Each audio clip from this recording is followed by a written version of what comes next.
መጽሐፈ መክብብ ክፍል 3 የሁሉም ነገር መጨረሻ።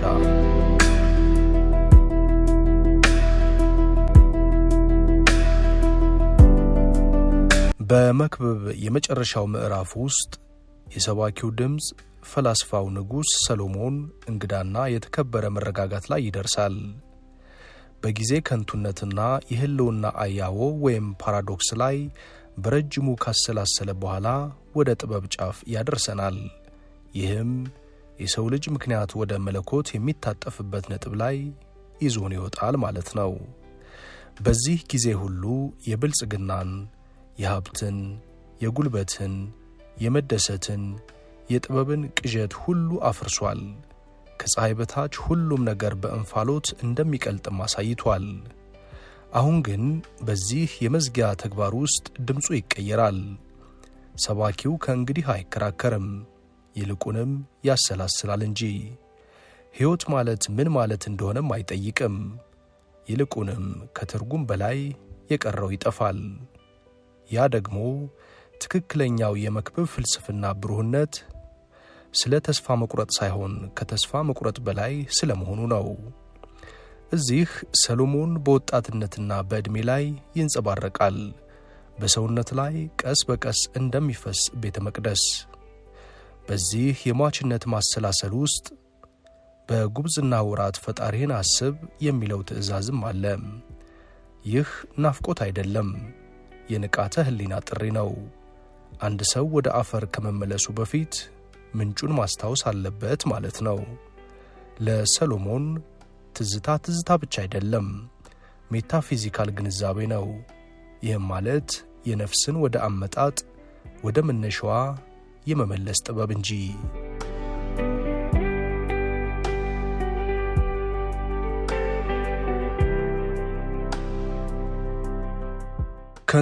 ከንቱ ነው ይላል ሰባኪው። ሁሉም ከንቱ ነው። አሁን ግን ያየው ነገር ሁሉና ጭምብሉን ከለቀቀ በኋላ ይህ አባባል ከአሁን በኋላ ጭጋጋም አይመስልም፣ ይልቁንም የጠራ ይመስላል። ከንቱነት እውነት የሚታይበት መስታወት የሆነም ይመስላል። የነገሩ ፍጻሜ ሁሉም ከተሰማ በኋላ ይህ ነው። እግዚአብሔርን ፍራ፣ ትእዛዙንም ጠብቅ። ይህ የሰው ሙሉ ተግባር ነውና። በመጨረሻ መክብብ ከፍልስፍና በላይ ያደርሰናል። ሰሎሞን ማንኛውንም አይነት ዕውቀትን፣ ኃይልንና ምኞትን ከፈተነ በኋላ ጥበብ በአክብሮት እንጂ በሊቅነት እንደማይገኝም ተረድቷል። ይህ የህልውና ፍልስፍና የተቀደሰ ጥበብን የሚያሟላበት ነው። ተስፋ ከመቁረጥ ይልቅ ሰሎሞን ሥርዓትን፣ ትርጉምንና ፍርድንም አግኝቷል። መደምደሚያው መልስ አይደለም፣ አኳኋን እንጂ። በትሕትና በማይታወቅ ፊት መቆም፣ ሁሉም ነገር ጊዜያዊ መሆኑን ተገንዝቦ ግን ያ እውነት እንደ እስትንፋስ ሕይወት ጸንቶ ይኖራል የሚለውንም አጽንቷል። ስለዚህ መክብብ በጨለማና በጨለምተኝነት ውስጥ አያልቅም፣ ይልቁንም በብርሃን ያበቃል። ጸጥ ባለ ዘላለማዊ ብርሃን ከተለዋዋጭ ዓለም በስተጀርባ ብርሃን ብልጭ ድርግም ሲልም እንዲታየን ያደርጋል። ምክንያቱም ሕይወትን ለመረዳት ፍጻሜውን እንዴት እንደሚጋፈጥ መማር አለበትና። ይህም በፍርሃት ሳይሆን በመደነቅ የሆነ ነው። ጠቢቡ ሰሎሞን የተወው ጥበብም ይህንኑ ነው።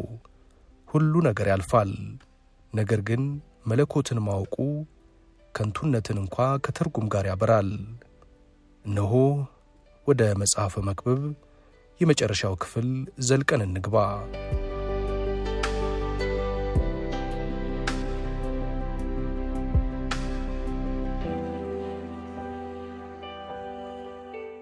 መጽሐፈ መክብብ ክፍል 3 የእግዚአብሔርን ሥራ ተመልከት።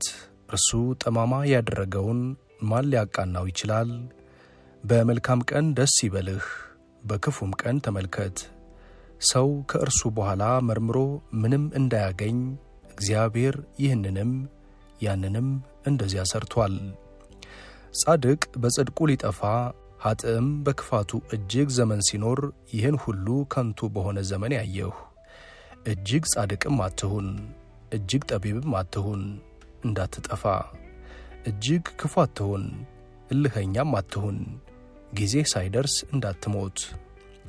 እግዚአብሔርን የሚፈራ ከሁሉ ይወጣልና ይህን ብትይዝ ከዚያም ደግሞ እጅህን ባታርቅ መልካም ነው። በከተማ ከሚኖሩ ከ10 ገዢዎች ይልቅ ጥበብ ጠቢብን ታበረታለች። በምድር ላይ መልካምን የሚሠራ ኃጢአትንም የማያደርግ ጻድቅ አይገኝምና። ባሪያህ ሲረግምህ እንዳትሰማ በሚጫወቱበት ቃል ሁሉ ልብህን አትጣል። አንተ ደግሞ ሌላዎችን እንደ ረገምህ ልብህ ያውቃልና። ይህን ሁሉ በጥበብ ፈተንሁ፣ ጠቢብ እሆናለሁ አልሁ፣ እርሷ ግን ከእኔ ራቀች። የሆነው ራቀ እጅግም ጠለቀ፣ መርምሮ የሚያገኘውስ ማን ነው? አውቅና እመረምር ዘንድ ጥበብንና የነገሩን ሁሉ መደምደሚያ እፈልግ ዘንድ ኃጢአትም ስንፍና ስንፍናንም እብደት እንደሆነች አውቅ ዘንድ እኔ በልቤ ዞርሁ።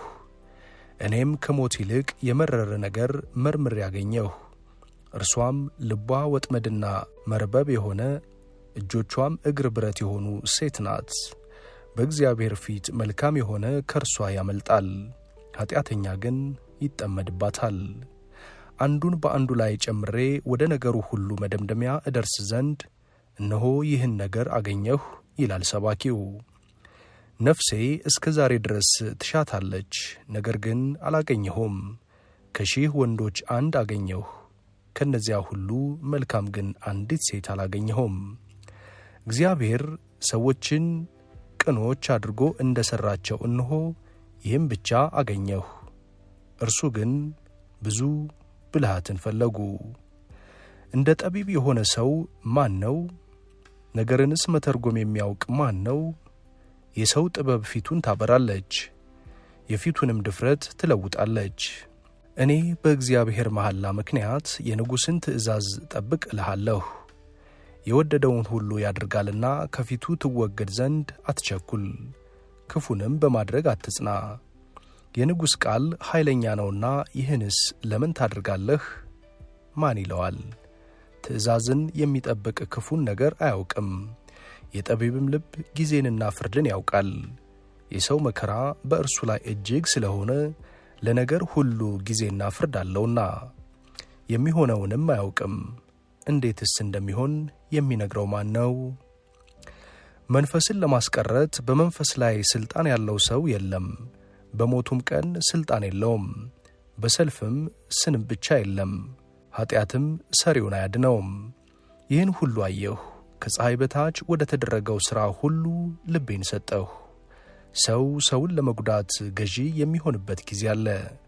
እንዲሁም ኃጥአን ተቀብረው አየሁ፣ ወደ ዕረፍትም ገቡ። ነገር ግን ቅን አድራጊዎች ከቅድስት ስፍራ ወጡ፣ በከተማይቱም ውስጥ ተረሱ። ይህም ደግሞ ከንቱ ነው። በክፉ ሥራ ላይ ፈጥኖ ፍርድ አይፈረድምና፣ ስለዚህ በሰው ልጆች ውስጥ ልባቸው ክፉን ለመሥራት ጠነከረ። ኃጢአተኛ 100 ጊዜ ክፉን ቢሠራ ዘመኑም ረዥም ቢሆን እግዚአብሔርን ለሚፈሩት በፊቱም ለሚፈሩት ደህንነት እንዲሆን አውቃለሁ። ለኃጥእ ግን ደህንነት የለውም፣ በእግዚአብሔርም ፊት አይፈራምና ዘመኑ እንደ ጥላ አትረዝምም። በምድር የሚደረግ ከንቱ ነገር አለ።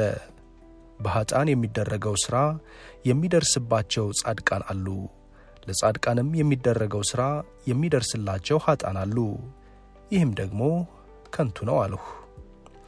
ከሚበላውና ከሚጠጣው ደስም ከሚለው በቀር ለሰው ከፀሐይ በታች ሌላ መልካም ነገር የለውምና እኔ ደስታን አመሰገንሁ። ከፀሐይም በታች ከድካሙ እግዚአብሔር በሰጠው በሕይወቱ ዘመን ሁሉ ይህ ደስታው ከእርሱ ጋር ይኖራል። ጥበብን አውቅ ዘንድ በምድር የሚሆነውንም ድካም አይ ዘንድ ልቤን ሰጠሁ።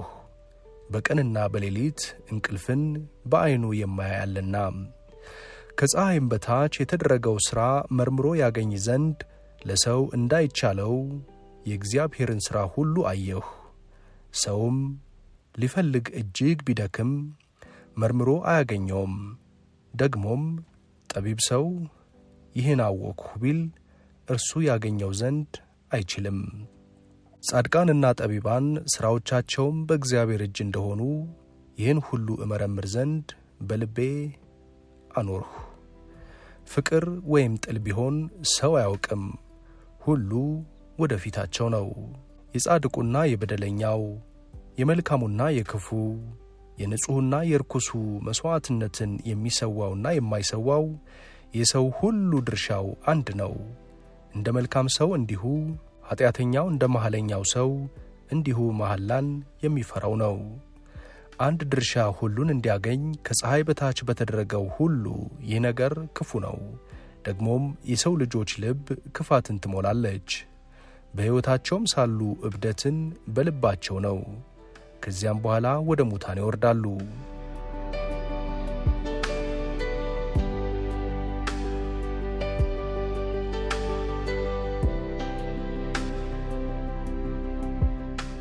ክቡራን አድማጮቼ የመጽሐፈ መክብብ የመጨረሻውን ክፍል እያቀረበን እንገኛለን። አሁንም ወደ ውስጥ ዘልቀን እንገባለን።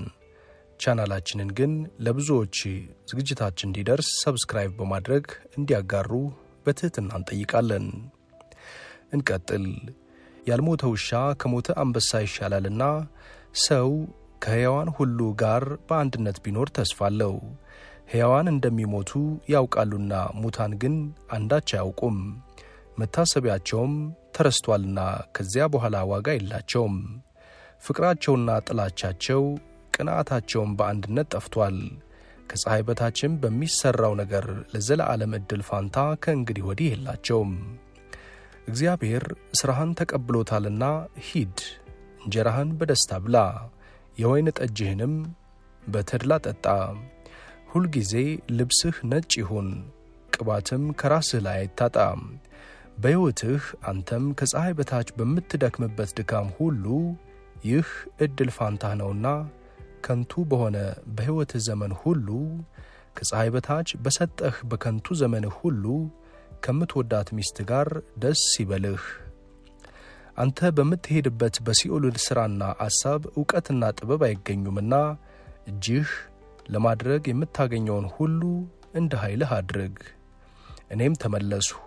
ከፀሐይ በታች ሩጫ ለፈጣኖች፣ ሰልፍም ለኃያላን፣ እንጀራም ለጠቢባን፣ ባለጠግነትም ለአስተዋዮች፣ ሞገስም ለአዋቂዎች እንዳልሆነ አየሁ። ጊዜና ዕድል ግን ሁሉንም ያገናኛቸዋል። ሰውም ጊዜውን አያውቅም። በክፉ መረብ እንደተጠመዱ ዓሣዎች፣ በወጥመድም እንደተያዙ ወፎች እንዲሁ የሰው ልጆች በክፉ ጊዜ በድንገት ሲወድቅባቸው ይጠመዳሉ። ከፀሐይ በታች ይህን ጥበብ አየሁ፣ እርሷም በእኔ ዘንድ ታላቅ መሰለችኝ። ታናሽ ከተማ ነበረች፣ ጥቂቶች ሰዎችም ነበሩባት። ታላቅ ንጉሥም መጣባት፣ ከበባትም፣ ታላቅ ግንብም ሠራባት። ጠቢብ ድሃ ሰውም ተገኘባት፣ ያችን ከተማ በጥበቡ አዳናት። ያን ድሃ ሰው ግን ማንም አላሰበውም። እኔም ከኃይል ይልቅ ጥበብ ትበልጣለች፣ የድሃው ጥበብ ግን ተናቀች፣ ቃሉም አልተሰማችም አልሁ። በሰነፎች መካከል ከሚጮኽ ከገዢዎች ጩኸት ይልቅ የጠቢባን ቃል በጸጥታ ትሰማለች። ከጦር መሣሪያዎች ይልቅ ጥበብ ትሻላለች። አንድ ኀጢአተኛ ግን ብዙ መልካምን ያጠፋል።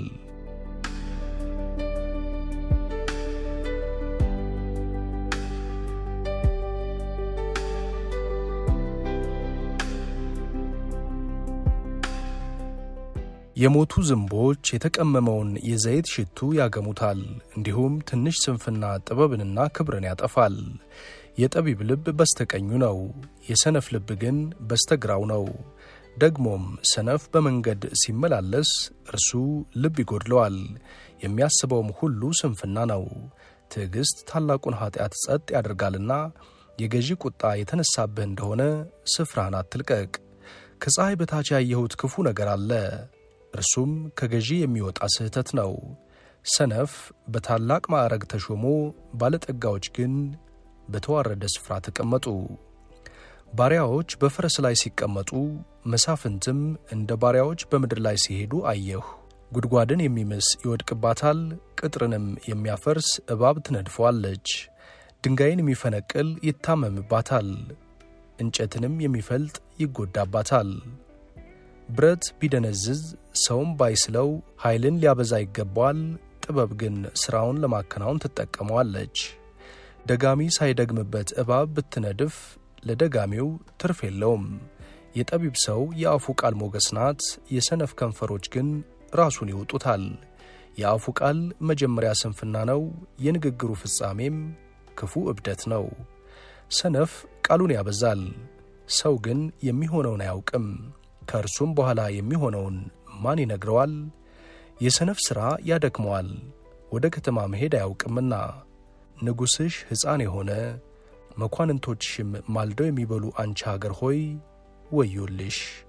ንጉሥሽ የከበረ ልጅ የሆነ ለብርታት እንጂ ለስካር ያይደለ በጊዜ የሚበሉ መኳንንት ያሉሽ አንቺ አገር ሆይ የተመሰገንሽ ነሽ። ተግባር በመፍታት ጣራው ይዘብጣል፣ በእጅም መታከት ቤት ያፈሳል። እንጀራን ለሳቅ የወይን ጠጅንም ለሕይወት ደስታ ያደርጉታል። ሁሉም ለገንዘብ ይገዛል።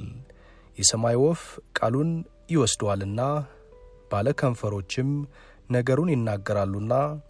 በልብህ አሳብ እንኳን ቢሆን ንጉሥን አትስደብ፣ በመኝታ ቤትህም ባለጠጋን አትስደብ። እንጀራህን በውሃ ፊት ላይ ጣለው፣ ከብዙ ቀን በኋላ ታገኘዋለህና። ለ7 ደግሞም ለ8 ዕድል ፋንታን ክፈል፣ በምድር ላይ የሚሆነውን ክፉ ነገር ምን እንደሆነ አታውቅምና። ደመናት ዝናብ በሞሉ ጊዜ በምድር ላይ ያፈሱታል። ዛፍም ወደ ደቡብ ወይም ወደ ሰሜን ቢወድቅ ዛፉ በወደቀበት ስፍራ በዚያ ይኖራል። ነፋስን የሚጠባበቅ አይዘራም፣ ደመናንም የሚመለከት አያጭድም። የነፋስ መንገድ እንዴት እንደሆነች አጥንትም በእርጉዝ ሆድ እንዴት እንድትዋደድ እንደማይታወቅ እንዲሁም ሁሉም የሚሠራውን የእግዚአብሔር ሥራ አታውቅም። ወይም ይህ ወይም ያ ማናቸው እንዲበቅል ወይም ሁለቱ መልካም እንዲሆኑ አታውቅምና በማለዳ ዘርህን ዝራ፣ በማታም እንጀራህን አትተው። ብርሃን ጣፋጭ ነው፣ ፀሐይንም ማየት ለዓይን መልካም ነው። ሰው ብዙ ዘመን በሕይወት ቢኖር በሁሉም ደስ ይበለው። ሆኖም የጨለማውን ዘመን ያስብ፣ ብዙ ቀን ይሆናልና የሚመጣው ነገር ሁሉ ከንቱ ነው። አንተ ጎበዝ በጉብዝናህ ደስ ይበልህ፣ በጉብዝናህም ወራት ልብህን ደስ ይበለው። በልብህም መንገድ ዐይኖችህም በሚያዩት ሂድ። ዳሩ ግን ስለዚህ ነገር ሁሉ እግዚአብሔር ወደ ፍርድ እንዲያመጣህ እወቅ። ሕፃንነትና ጉብዝና ከንቶች ናቸውና ከልብህ ሐዘንን አርቅ፣ ከሰውነትህም ክፉ ነገር አስወግድ።